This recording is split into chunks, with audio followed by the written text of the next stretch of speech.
Thank you. So thank you, Michelle, for this climate enthusiasm. I will take it from there, but now not look into the climate scales, but the weather scales.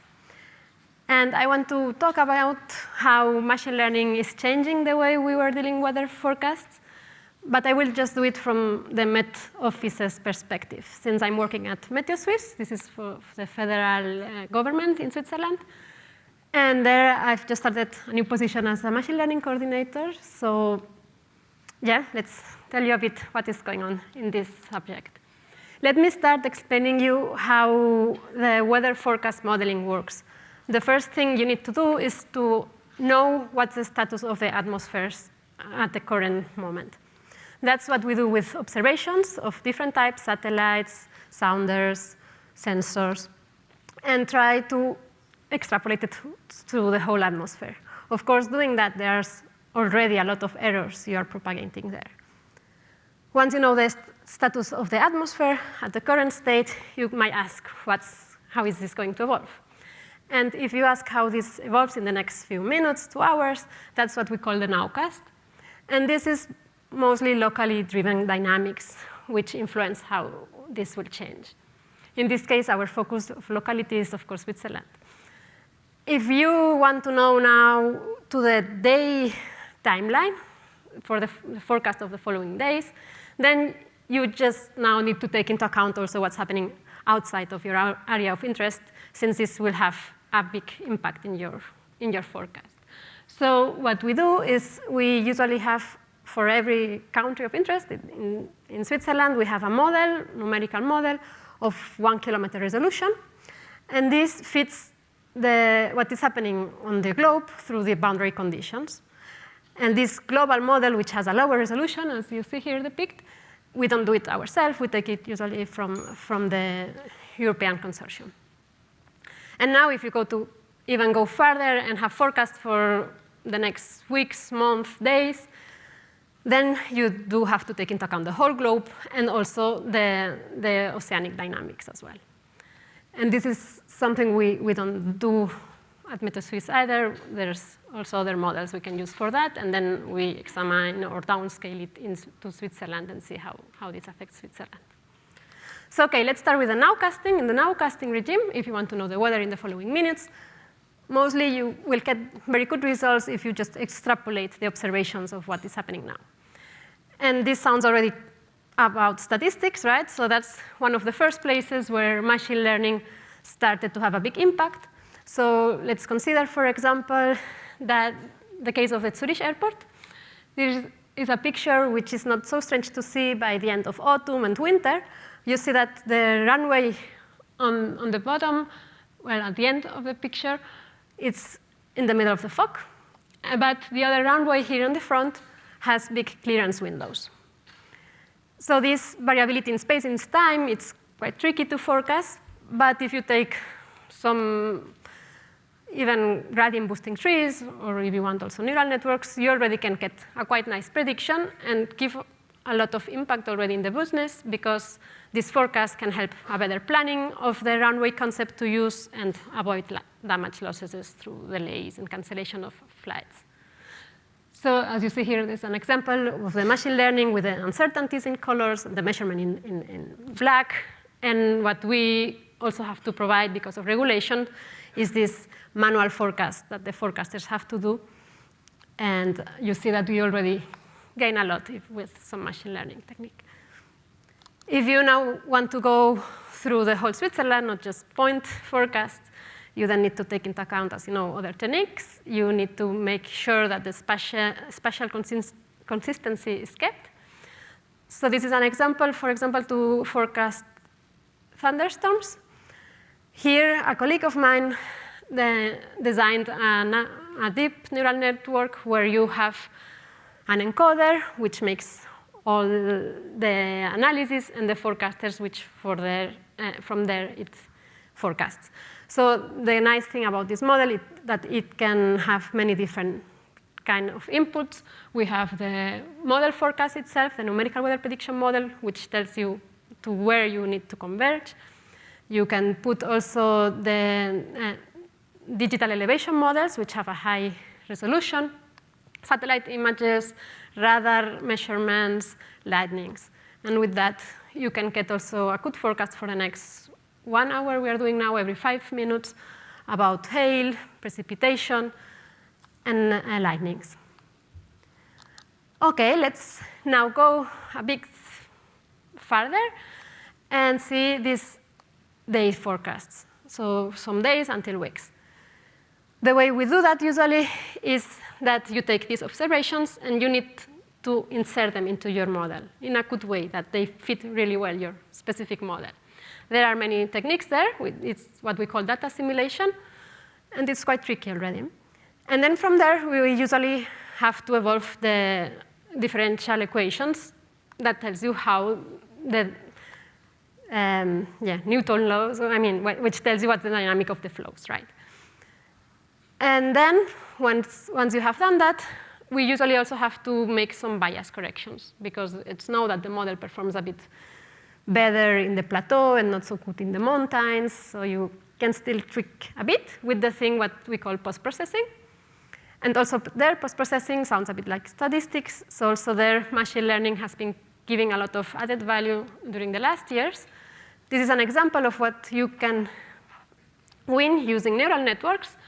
If you take as input 3 different models with different resolutions, but different characteristics like the amount of realizations you have of the model, and the lead time, so how far into the future the model forecasts, that would be on the top. You have 3 different models with different characteristics. You have this digital elevation model with a high resolution. So usually the models on the top have kilometer resolution, digital elevation models meters. And then you can also combine it with our observations. In MeteoSwiss, we have many observations, these point observations. And you put all this together with, in this case, a Bayesian neural network. And you already gain a lot. So on the top, you see all these 3 different models with different characteristics on how far they go in time and the error. So the lower, the better. And once you have done that, you get this purple forecast down, which you see that the error is, no, it's not the error, sorry, it's the wind speed. You see the wind speed fits better the wind measurement, gray, and much more better than the graphs on the top. So doing this smaller machine learning, well, not smaller, they are still big, but these things, you already gain a lot of forecasting skill. And that's what we have been doing during the last years in the meteorology community, looking where machine learning could help here and there, maybe also on the observations. In this data simulation, you can tweak some parameter by using these crunching numbers. And the people that was trying to really solve the big problem about can we really change this whole differential equations by a machine learning, we're having some troubles and not really advancing very much. It looked to be quite hard. Until suddenly something happened, and that was around 2022, where Geisler had a graph neural network which made a nice work. It had comparable results to the American model. And from there, everything went very fast. NVIDIA did this forecast net with Fourier transforms. Then Huawei also with Pangu weather, showing that the tropical cyclones could be well replicated. Then GraphCastNet from Google, they were having nice skill in forecast for many different variables. And yeah, from then it's quite hard then to keep updated now with all the new models and then for progresses that are being made there. And even the IFS is this model which many people compare to because it's a global model, which is being developed by the European Center for Medium Weather Range. I will explain a bit more about that. Even this European center then started also to see what's the potential, how they could do that, and made this AIFS model here on the top. So the way they are doing it is taking also this idea of the graph neural network. Graph neural network is that you have a graph covering the whole world.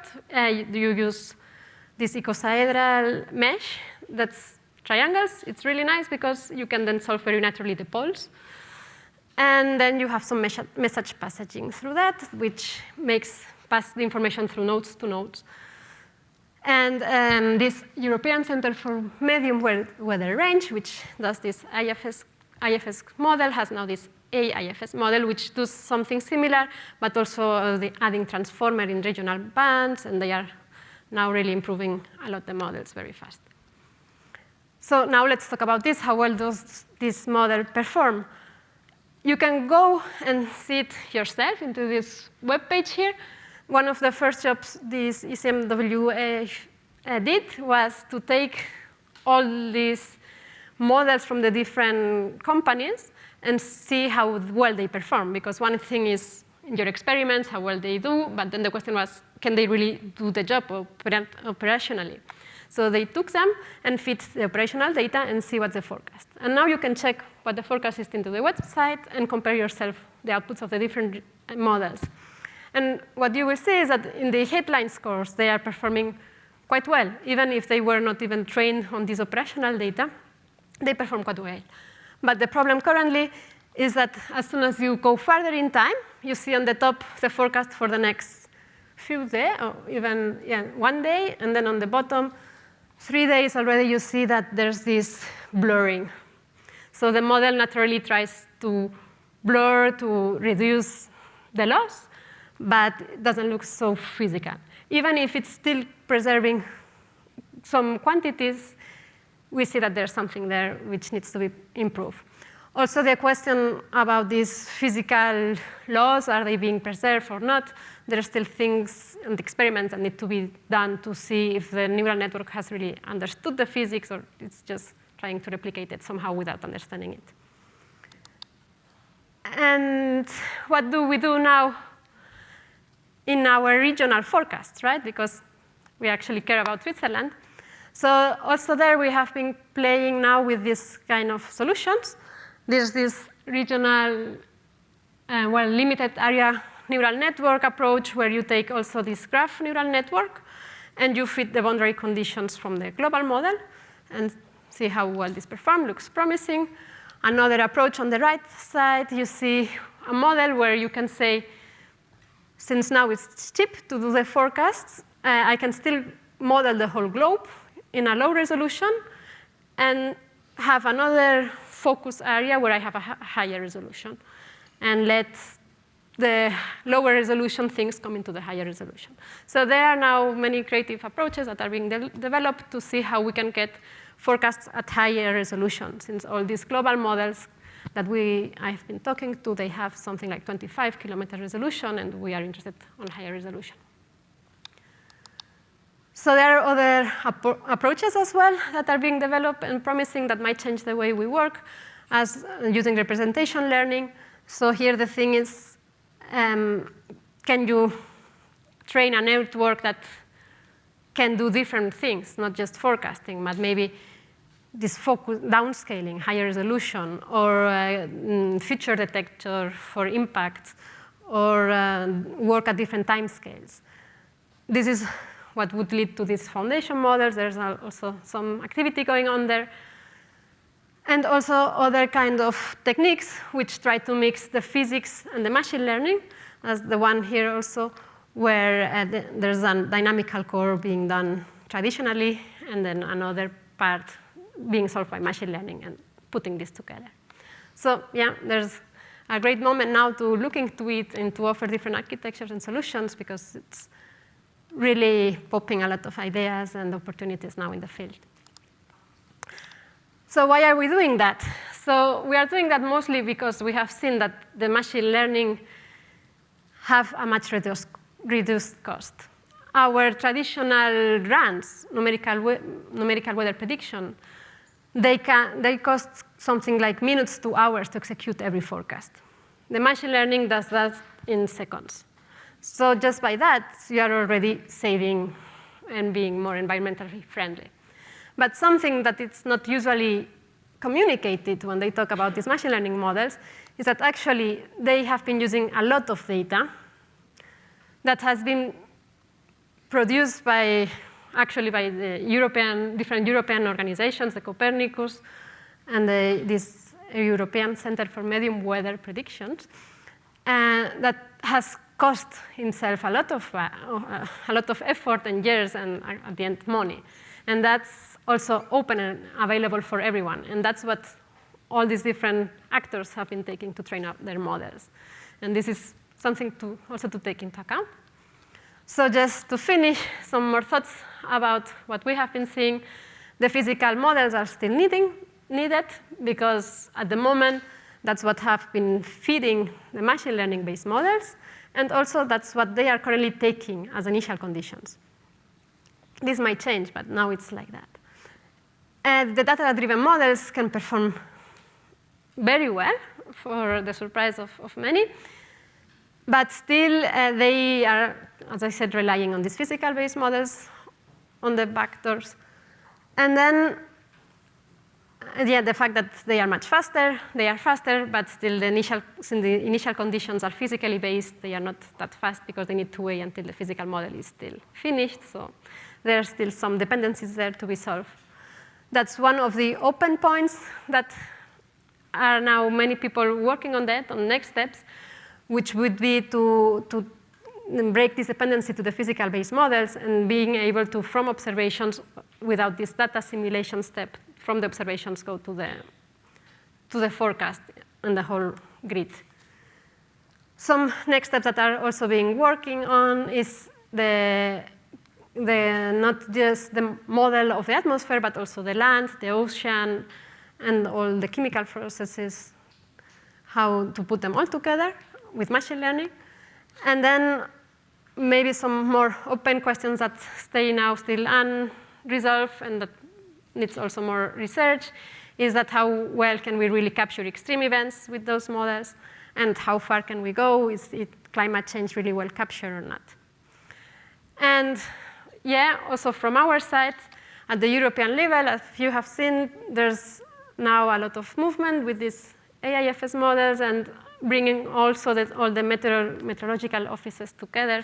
We are trying to see what we can do with machine learning and to improve our models also with that techniques. So this is a very exciting moment for the community. And with that, I will close.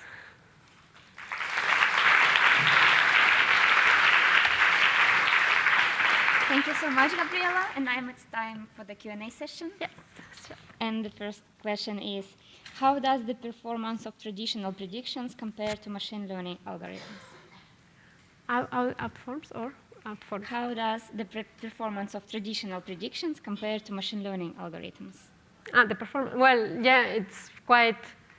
So if you look into these highlight scores in some correlations with some phenomena, the mean square error, they look quite nice. But then when you look into the details, this blurring, for example, for tropical storms or hurricanes, we have been seeing that they are good on reproducing the tracks of the hurricane, but then the intensities are underestimated for greater lead times, because you have seen this blurring effect, right? So it tries to fill the energy by spreading the energy, and it results on less wind speeds. So it's quite subjective what you look into it. There's potential, and also with generative approaches, this blurring effect could be solved. But yeah, you have to know for what things you can trust them and what not. And also every model changes. So there's also, you need to get used to work with. Thank you. And someone is interested if the data is public, and if so, where we can find it? Data of what? So at Meteosys, we're also going open data, and there's already a lot of data available. We will work on more APIs to make it accessible. All the European data is accessible also. If you look into this ECMWF, you will find links to the Copernicus services, to the CAMS. This is the climate monitoring from the European Commission. And this ERA reanalysis has been this elephant which has been used to train the data. This is this ERA 5 reanalysis. It's reanalysis data, so it's trying to reconstruct how the atmosphere was during the last century. And that's also available. So just go into these ECMWF web pages, and you might find from there the links. And also from MeteoSwiss, you will slowly, we will get more APIs so that you get the data. Thank you so much. So thank you for sharing your expertise with us. Thank you.